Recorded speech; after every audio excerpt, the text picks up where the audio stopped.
மாணவர்களே வணக்கம்பா. 8ஆம் வகுப்பு பயிற்சி 3.2 இயற்கணிதம் 5ஆம் கணக்கு வகுக்க. இதில் நமக்கு ஒரு 4 சம் கொடுத்துருக்காங்கப்பா. இதில் ஒவ்வொரு சம்மாக எடுத்து பார்ப்போம். Bracket 32 y2 minus 8yz bracket வகுத்தல் 2y. இப்போ இங்கே இருக்கிற இயற்கணித கோவையை நாம் 2yயால் வகுக்க போகிறோம். இப்போ இதை எப்படி எழுதிக்கலாம்னா 32 y2 கழித்தல் 8yz பை 2y. இப்போ அதுக்கு அடுத்து இந்த வகுத்தல் இருக்கிற இந்த உறுப்புக்கு இதை நாம் 2y வகுப்போம். 32 y2 பை 2y இப்படி நாம் பிரித்து தனித்தனி எழுதிக்கலாம்ப்பா.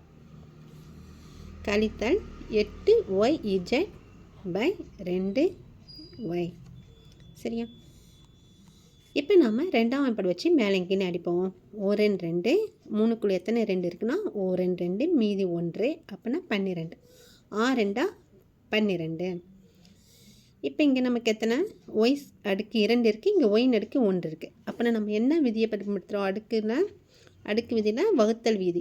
a power m by a power n ஆச்சுன்னா a power m minus n. அடிமானம் சமமாக இருந்து அடுக்குன்னு என்ன பண்ண போகிறோம்? வகுத்தல் விதி ஆச்சுன்னா கழிப்போம். சரியாப்பா? அதான் இப்போ நம்ம கழிச்சு போட போகிறோம். இங்கே வந்த நம்பர் 16 y பவர் 2 கழித்தல் 1 மைனஸ் இங்கே வயப்பாடுங்க 1 2 4 2 8. இங்கே ஒரு y இருக்கா? இங்கே நம்ம கேன்சல் பண்ணிடணும். இல்லைன்னா கழிச்சு போட்டாலும் y அடுக்கு 1 மைனஸ் 1னாலும் 0 தான் வரும். சரியாப்பா? அப்போ நான் அதனுடைய மதிப்பு என்ன போடுவோம்? 1 போட்டவன் தான் போடட்டவன் தான் 4z. சரியாப்பா?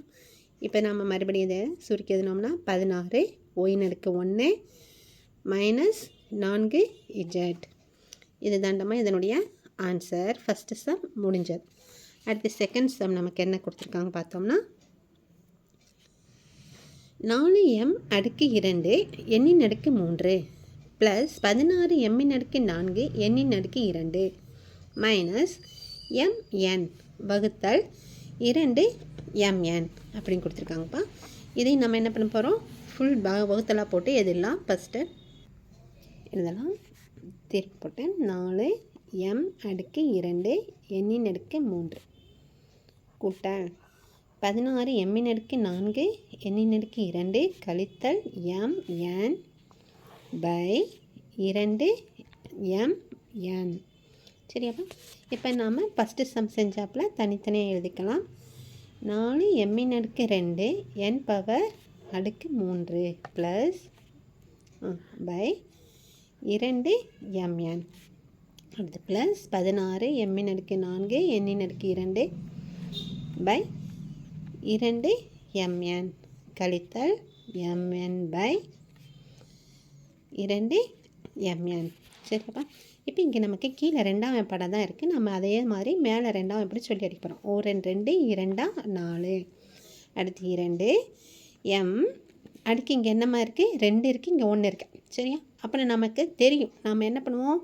இதை கழிப்போம். கீழே இருக்கிற கொண்டு போய் மேலே கொண்டு போய் கழிப்போமா? அப்போனா 2லேருந்து 1 கழிச்சு என்ன வருது? இங்கே 1 தான் வரும். சரியாப்பா? அப்போனா n அடுக்கு இங்கே என்ன 3 இருக்குது, இங்கே 1 இருக்குது. கழிச்சு இங்கே நமக்கு என்ன கிடைக்கும்? 2. அடுத்து ப்ளஸ் 1 2 8 2 16 8. அடுத்து மாறிலி m அடுக்கு இங்கே 4 இருக்குது, இங்கே 1 இருக்குது. கழித்தோம்னா 3. n அடுக்கு இங்கே என்ன வரும்? 1. 2லேருந்து 1 கழிச்சிட்டோம்னா 1 மைனஸ் இங்கே நமக்கு நம்பர்ஸ் இங்கே கீழே 2 இருக்குது. இங்கே எதுவுமே என்னென்னமா இருக்குதுன்னு அர்த்தம்? 1ன்னு இருக்குதுன்னு அர்த்தம். நம்ம 2ஆம் வாய்ப்பாடு 1 வச்சு அடிக்க முடியுமா? முடியாது. அந்த 1/2 அப்படியே போட்டுக்கோங்க. இப்போ பாருங்கள், மாறியை அடிப்போம். எம்முக்கு m கேன்சல், என்னுக்கு n கேன்சல். ஏன்னா அடுக்கு 1 தான் இருக்குது. அதே மாதிரி நம்ம அடிச்சிடலாம். அப்போனா இதை மைனஸ் 1/2 ஸ்டாப் பண்ணணும். இப்போ பாருங்கள், இதுக்கு ஆன்சர் என்ன வருது? 2mn அடுக்கு 2 ப்ளஸ் 8m அடுக்கு 3n மைனஸ் 1/2. ஓகேம்மா. அடுத்து 3ஆம் சம் பார்ப்போம். அடுத்து 3ஆம் கணக்கு என்னம்மானா 5xy அடுக்கு 2 கழித்தல் 18x அடுக்கு 2 y அடுக்கு 3 ப்ளஸ் 6xy வகுத்தல் 6xy. இப்போ நாம் இதை தனித்தனியாக விரிச்சு எழுதிக்கலாம். 5xன் அடுக்கு 5xyன் அடுக்கு 2 பை 6xy இப்படி எழுதிக்கலாம் இல்லைம்மா. அடுத்து 18 எக்ஸின் அடுக்கு 2 ஒய் பவர் அடுக்கு 3 by 6xy plus 6xy by 6xy. சரியாப்பா. இப்போ இங்கே கீழே நமக்கு 6 இருக்குது, இங்கே மேலே 5 இருக்குது. இதை நமக்கு அடிக்க முடியுமா? எந்த வாய்ப்பாடும் வச்சு அடிக்க முடியாது. ஏன்னா அடுத்தடுத்த நம்பர்ஸை நம்ம அடிக்க முடியாது. அப்போ இது 5/6 அப்படியே போட்டுடலாம். அடுத்த ஸ்டெப்பில் எக்ஸும் கேன்சல் பண்ணிடலாமாப்பா. ஏன்னா இங்கேயும் அடுக்கு 1 இங்கேயும் அடுக்கு 1 கேன்சல் ஆகிடும். அடுத்து ஒய் பாருங்கள், ஒயின் அடுக்கு 2 ஒயின் அடுக்கு கீழே 1 இருக்குது. அப்போனா கழிச்சு நமக்கு என்ன வரப்போது? 1 கழித்தல். இப்போ இங்கே 6 எப்படி சொல்லி அடிக்கலாமா? 1 6 3 18. சரியாப்பா. அப்போனா இங்கே 3 எக்ஸின் அடுக்கு இருக்குது, இங்கே 2 இருக்குது, இங்கே 1 இருக்கா? அப்போனா நம்ம கழிச்சோம்னா 1 கிடைக்கும். அப்போனா ஒய் பவர் இங்கே என்ன இருக்குது? பவர்னு சொல்கிறது அடுக்குப்பா. ஒயின் அடுக்கு இங்கே 3 இருக்குது, இங்கே 1 இருக்குது. கழிச்சா நமக்கு என்ன வருது? 2. அடுத்து ப்ளஸ் 6 வச்சு அடிச்சிடலாமா? 6 6 1 6 1 6 எக்ஸ் ஒரே எக்ஸ் தான் இருக்குது. அப்புறம் ஒய் கேன்சலேஷன் இங்கே என்ன இருக்குதுன்னு அர்த்தம்? 1. சரியாம்மா.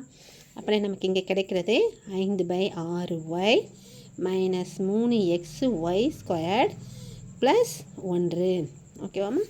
அடுத்து நம்ம சம் பார்ப்போம். 4வது some.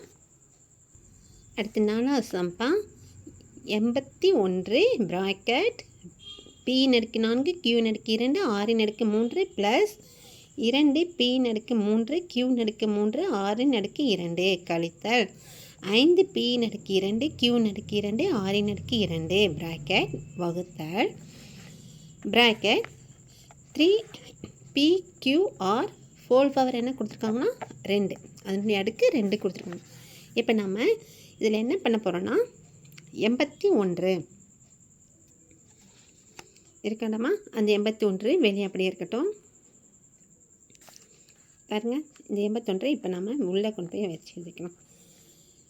p/4 q/2 r/3 plus 2 × 81 p/3 q/3 r/2 கழித்தல் 81 பெருக்கல் 5 p/2 q/2 r/2 பை. இப்போ இது என்னம்மா? இது 3 pqr ஹோல் பவர் ஸ்கொயர் கொடுத்துருந்தாங்களா? இப்போ எல்லாமே இதுக்கு ஸ்கொயர்டு வரப்போகுது. அப்புறம் 3 என்ன வரும்? இங்கே 9. அப்புறம் பிக்கு என்ன பண்ண போகிறோம்? அடுக்கு 2 கொடுக்கணும். q/2 r/2ன்னு அர்த்தம். சரியா? இப்போ நான் என்ன பண்ண போகிறேன்னா இந்த ஸ்டெப் அடுத்து வகுத்தல் ஒவ்வொரு உறுப்புக்கும் தனித்தனியாக எழுத போகிறோம். பிரித்து எழுதிடலாமா?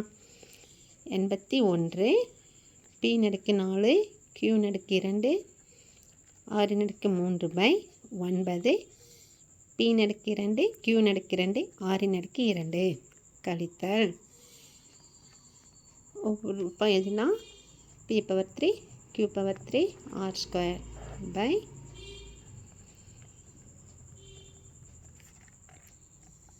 கழித்தல் 81 5 p² q² r² எழுதியாச்சுப்பா. இப்போ பாருங்கள், நம்ம 9ஆம் நம்பர் வச்சு இதை அடிப்போமா? 9 9 99 81. அப்போ நமக்கு என்ன வருதுன்னா 9 நம்பர்ஸில் அடுத்து pqr எல்லாத்துலேயும் வரப்போகுதுப்பா. பாருங்கள் எப்படி இருக்குன்னு பாருங்கள். p இங்கே 4 இருக்குது, இங்கே 2 இருக்குது. அப்புறம் நம்ம என்ன போடுறோம்? லெட்டர் p அடுக்கு 4 2 போச்சுன்னா 2. இப்போ இங்கே q² இங்கேயும் இருக்குது, இங்கேயும் இருக்குது. அடிச்சுலாம் கேன்சல் பண்ணிடலாம்ல? ஓகே.